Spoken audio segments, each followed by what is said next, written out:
क्या Thunderbolts asterisk बन रही है एक टीम? क्या हमारा प्यारा एलेक्सी इसे लीड करेगा? I love that guy. पर किसके खिलाफ भिड़ रहे हैं ये लोग? इन सब सवालों का जवाब मिला है थंडरबोल्ट्स के नए ट्रेलर में जो रिलीज किया गया है यूएस के प्रचलित सुपर बॉल गेम के दौरान। तो चलिए करते हैं इस ट्रेलर का ब्रेकडाउन, पर उससे पहले लाइक सब्सक्राइब कर दीजिएगा, नोटिफिकेशन घंटी बजा दीजिएगा ताकि अपडेट्स मिलते रहे आप लोगों को। और वेलकम टू द चैनल जो प्लेटफॉर्म है एमसीयू, डीसी और फिल्मों की हर खबर का जस्ट अ रिव्यू। ट्रेलर की शुरुआत होती है मैनहट्टन के लुक के साथ, जहां बहुत दिनों बाद दिखा है एवेंजर्स टावर, जो फिर से क्लियर करता है कि एवेंजर टावर की नई मालकिन है जूलिया लुई दे फ्रूज का किरदार वैलेंटीना एलेग्रा दे फोंटेन।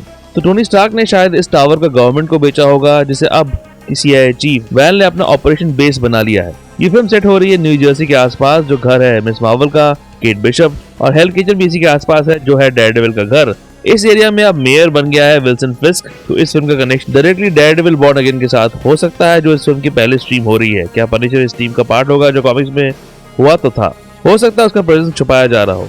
वैल अगले सीन में दिखती है यूएस सेनेट के सामने, जहां वो ऐलान करती है ये The Avengers are not coming. Avengers Endgame के बाद से एवेंजर्स डिसमेंटल हो गए थे। आयरन मैन मर चुका है, ब्लैक पैंथर भी मर चुका है, स्टीव रॉजर्स एक अलग रियलिटी में पैगी के साथ डांस कर रहा है, डॉक्टर स्ट्रेंज डार्क डायमेंशन में चला गया है, गार्डियंस डिसमेंटल हो गए हैं, हल्क बाप बन गया और उसके बेटे का हेयरकट काफी घटिया है। कैप्टन मार्वल दूसरे प्लैनेट्स को बचा रही है। The things that are happening on Earth are happening everywhere. So you might not see me for a long time. Hawkeye Antman retirement ले चुके हैं, थॉर ऑफ वर्ल्ड है, स्पाइडरमैन को सब भूल चुके हैं। ऐसे में कई लोग मौका ढूंढ रहे हैं कि वो अपना एक नए एवेंजर टीम बनाए। Captain America brave new world में हैरिसन फोर्ड जो निभा रहे हैं प्रेसिडेंट रॉस का किरदार, वो भी नए कैप्टन अमेरिका जिसे निभा रहे हैं एंथनी मैकी के साथ यही डिस्कस कर रहे हैं। Why I want you, Captain America, to help me rebuild the Avengers. पर शायद वो अपना एवेंजर्स टीम नहीं बना पा रहे हैं, इसीलिए इस फिल्म में एक और एवेंजर्स टीम की जरूरत पड़ रही है। और इसीलिए अब वैलेंटीना भी कोशिश कर रही है कि उनके विलेंस की टीम बन जाए नई एवेंजर वाली टीम, जिसे वो मैनिपुलेट कर पाएगी। वैसे इस यूएस फिक्शनल सेनेट में शामिल है वेंडल पियर्स, जो जेम्स गन के सुपरमैन में निभा रहे हैं डेली प्लैनेट के editor in chief Perry White का किरदार। तो क्या डीसी एमसीयू मिल रहे हैं एक दूसरे के साथ? कोई चांस ही नहीं है यार। और फिर वैलेंटीना कहती है ये Who will keep the American people safe? Camera pan करता है बकी के ऊपर, जो दिखाता है कि वैल खुद को ही कॉन्ट्रडिक्ट कर रही है, क्योंकि बकी खुद एक एवेंजर था जो इन्फिनिटी वॉर में भस्म हो गया था और फिर एंड गेम में थैनोस के खिलाफ लड़ा था। तो फिर वैल का ये स्टेटमेंट गलत है कि Avengers are not coming back, क्योंकि एक तो यही बैठा है। वैसे बकी बान जिसका किरदार निभा रहे हैं सेबेस्टियन स्टैन ने इस सीन में पहनी हुई है ये पिन, जो दिखाता है कि वो एक पॉलिटिशियन बन गया है इस फिल्म में। मैनहट्टन का एक और लुक दिखता है, पर इस बार उस पर चल रहा है एक काला साया। एक हाथ दिखता है जो एक घबराए हुए आदमी को बना देता है, एक शैडो क्रीपीली। ये है कॉमिक्स से वॉइड जो बनेगा इस फिल्म का विलन। कौन है वॉइड, ये जानने के लिए आपको जानना होगा कि कौन है सेंट्री। इन 1940s प्रोजेक्ट सेंट्री को बनाया गया था रेमिनेंट्स ऑफ प्रोजेक्ट रीबर्थ, जिसमें स्टीव रॉजर्स को बनाया गया था ताकि नए सुपर सोल्जर्स बनाया जा सके। स्टीव रॉजर्स के खून का इस्तेमाल करके उन्होंने सुपर सोल्जर बनाने की कोशिश की थी, पर काफी नहीं था, इसलिए उन्होंने टेसरेक्ट का कॉस्मिक रेडिएशन का इस्तेमाल किया सीरम को एनहांस करने के लिए। एक दिन रॉबर्ट रेनल्ड्स, एक मेथ एडिक्ट, उस लैब में घुस जाता है जहां उसने उस सीरम को अपने ऊपर लगा लिया, जिससे उसे पावर्स मिले मिलियन ऑफ एक्सप्लोडिंग सन्स के, या फिर ये कहे कि सुपरमैन लेवल के पावर्स मिले उसे। सेंट्री अपने मेथ एडिक्शन की वजह से स्किज़ोफ्रेनिया जैसे बीमारी से भी गुजरता है, और उसका मेन एंटागनिस्ट है उसी के अंदर का इविल पार्ट, जिसे कहा जाता है वॉइड। सेंट्री का किरदार निभा रहे हैं लुइस पुलमैन, जो पिछले ट्रेलर्स में दिखे थे एज बॉब, और उनकी कुछ झलकियां इस ट्रेलर में भी दिखती है अपनी सेंट्री अवतार में। पर यहाँ सेंट्री नहीं, वो दिखते हैं अपनी वॉइड फॉर्म में। और डिटेल में बताया जाए तो वॉइड था एक डार्क एंटिटी जिसने रॉबर्ट के साथ तब बॉन्ड किया जब उसने सेंट्री वाला सीरम ले लिया था। फिर जब भी सेंट्री अपने पावर का इस्तेमाल करने की कोशिश करता है, उसका वॉइड फॉर्म आगे आ जाता है और करता है बर्बादी। इसलिए शायद सेंट्री को इतने दिनों तक बंदी बनाए रखा गया है इस फोर्ट में, जो रेगिस्तान के बीच में बनाया गया है, ताकि वॉइड कभी निकल ना पाए यहाँ से।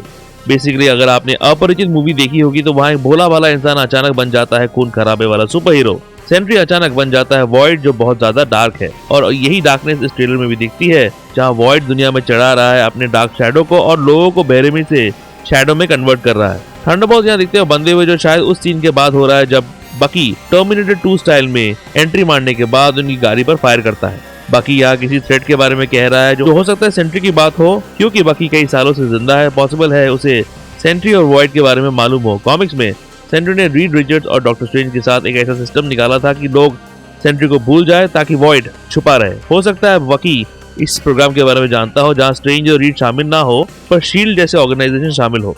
येलेना दिखती है टॉम क्रूज टाइप स्टंट करते हुए। वैसे ही बिल्डिंग जहां से येलेना जंप कर रही है वो है कुआलालंपुर में स्थित बुर्ज खलीफा के बाद second highest building in the world, Merdeka 118। Cruise ने ऐसा ही स्टंट बुर्ज खलीफा से किया था।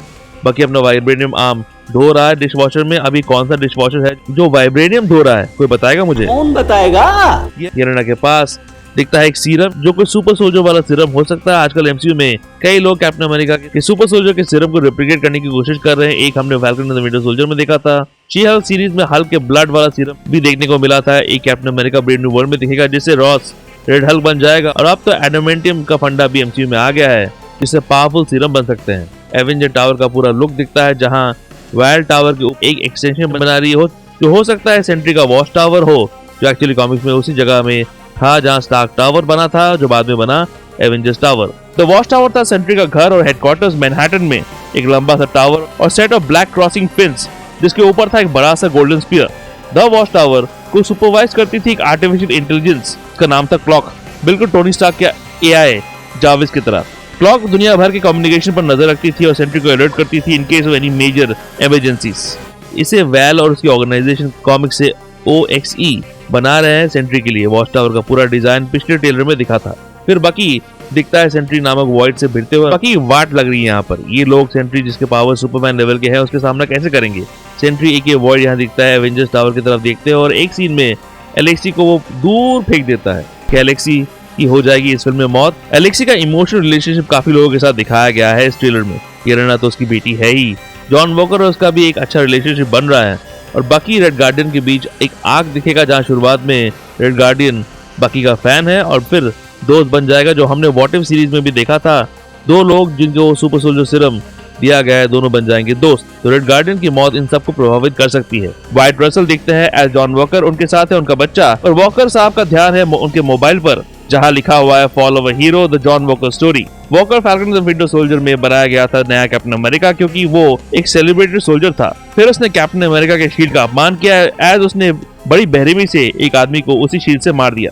उसके बाद उसे कर दिया गया कोर्ट मार्शल और उसी के बाद वो मिला वेल से जिसने उसे थंडरबोल्ट बनने का मौका दिया। इसलिए इस आर्टिकल में लिखा हुआ ये। वैसे जो फोटोग्राफ इस आर्टिकल में दिखता है वो उसी सीन का फोटोग्राफ है जहां पहली बार Wyatt Russell as John Walker Falcon and the Winter Soldier series में दिखे थे। ये सीन जहां सेंट्री एके वॉइड ऊपर खड़ा है और एक हेलीकॉप्टर गिर रहा है इन्फिनिटी वॉर के पोस्ट क्रेडिट सीन की इस पोर्शन की याद दिला रही है। एक और सीन में सारे एंटी हीरोज एक ट्यूटोरियल स्ट्रक्चर को रोकने की कोशिश कर रहे हैं जो कैप्टन अमेरिका के हेलीकॉप्टर रोकने वाले सीन की याद दिला रही है। वैसे इस पूरे ट्रेलर में टास्क मास्टर एक ही बार दिखी है तो उसका तो पट्टा पक्का कट रहा है। येलेना आखिरी शॉट में वॉइड के अंदर जाते हुए दिखती है। क्या मिलेगा उसको उसके अंदर? क्या यहाँ से येलेना पहुंच जाए एक्चुअल TVA वाले वॉइड के अंदर जहां एवेंजर्स डूम्सडे घटित होगा, या फिर इसके अंदर बॉब एगे सेंट्री से वो मिलेगी जो वॉइड से लड़ने की कोशिश कर रहा है क्योंकि वॉइड बॉब एगे सेंट्री के अंदर ही बैठा हुआ है और उसी से येलेना शायद अपने अंदर के शैतान को भी ठीक करेगी। इन ऑल एलेक्सी की पूरी कोशिश है कि इस एंटी हीरोज के जमावड़े को बनाया जा सके एक team. What, we some kind of suicide squad? हाँ वैसा ही कुछ। क्या ये टीम बनेगी या सब मारे जाएंगे? क्या at the end of the day इस टीम को बुलाया जाएगा डार्क एवेंजर्स? इसीलिए ये एस्टेरिक्स रखा गया है टाइटल में और थंडरबोल्ट्स के इस पोस्टर में इसलिए लिखा आया है the Avengers are not available.